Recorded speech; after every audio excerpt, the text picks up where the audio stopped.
এলাকার যারা বসবাস করে যেসব এলাকার যে সমস্যা সে মধ্যে আলোচনা করার সমাধানের বিষয়ে কিছুটা পদক্ষেপ গ্রহণ করা হয়েছে।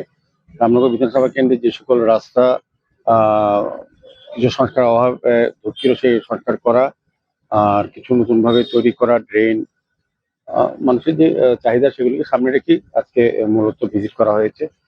তো আমরা চেষ্টা করব যে যত সম্ভব, যতটা প্রয়োজন প্রয়োজন ভিত্তিক সেই কাজগুলি হাতে নেওয়া এবং করা। আমাদের সঙ্গে যেহেতু পূর্ত দপ্তরের আধিকারিকরা আছেন, সুপার ইঞ্জিনিয়ার সহ, তো আমার আশা যে আমরা রামনগর বিধানসভা কেন্দ্রে যে 4টা ওয়ার্ড পরিদর্শন করেছি, মানুষের যে চাহিদাগুলি আছে সেগুলিকে সামনে আমরা কাজ শুরু করব।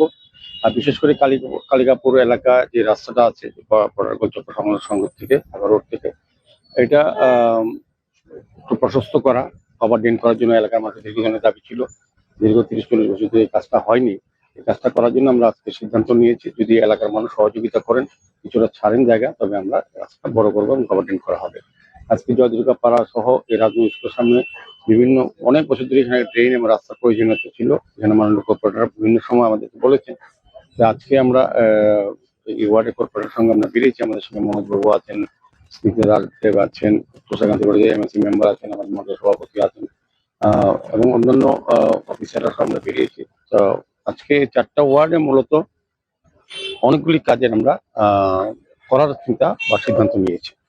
আশা করি আগামী দিন এই কাজগুলি করা হলে পরে এই এলাকার মানুষের যে দীর্ঘদিনের চাহিদা বা সমস্যা বা প্রত্যাশা, এগুলি পূরণ করা যাবে।